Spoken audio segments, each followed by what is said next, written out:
வணக்கம். எல்லாருக்கும் booth number வேணும் அப்படின்னு சொல்லிட்டு எலெக்ஷனில் தேடிட்டு இருப்பீங்க இல்லையா? இந்த வெப்சைட்டுக்கு போங்க. எலக்ட்ரோ ரோல் சர்ச் ec.government.in சொல்லியிருக்கோம். நான் டிஸ்கிரிப்ஷனில் வந்து போடுறேன் இந்த வெப்சைட் யூஆர்எல். நீங்கள் இந்த வெப்சைட்டில் அடிச்சிங்கன்னா அது டைரெக்டாக வந்து பார்த்தீங்கன்னா உங்களுக்கு அந்த சர்ச் பேஜுக்கு வந்து போகும். போன உடனே உங்கள் லாங்குவேஜ் என்ன நீங்கள் சூஸ் பண்ணிக்கலாம். சூஸ் பண்ணிவிட்டு உங்களுடைய எபிக் நம்பர் அந்த நம்பர் இங்கே போட்டு போகிறீங்க. அப்புறம் ஸ்டேட்டை செலக்ட் பண்ணி போகிறீங்க.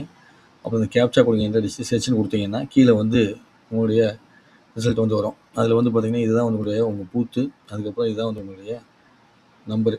நீங்கள் இதில் போய் நீங்கள் இதை காமிச்சு இது பண்ணிக்கலாம். இந்த ஃப்ரெண்ட்ஸ்க்கு எனக்கு காமிச்சு நீங்கள் பண்ணலாம். இல்லை அங்கே போனீங்கன்னா உங்களுக்கு ஸ்லிப் கொடுப்பாங்க. இருந்தாலும் நீங்கள் எந்த ஏரியா ஸ்கூல் தெரியாமல் யாருக்காவது இருந்துச்சு அப்படின்னா நீங்கள் லாஸ்ட் மினிட்ல அங்கேயும் போட்டு கேட்டு அலைய வேண்டியதில்லை. இதில் நீங்கள் பார்த்து கண்டுபிடிச்சிக்கலாம். யாருக்கெல்லாம் தேவையோ அவங்களாம் பயன்படுத்திங்க. நன்றி, வணக்கம். சேனலை சப்ஸ்கிரைப் பண்ணி லைக் பண்ணி கமெண்ட்ஸ் பண்ணி பகிர்ந்துங்க. இன்னொரு பதிவில் சந்திப்போம். உங்களுடைய நம்பர் தந்தைய நம்ம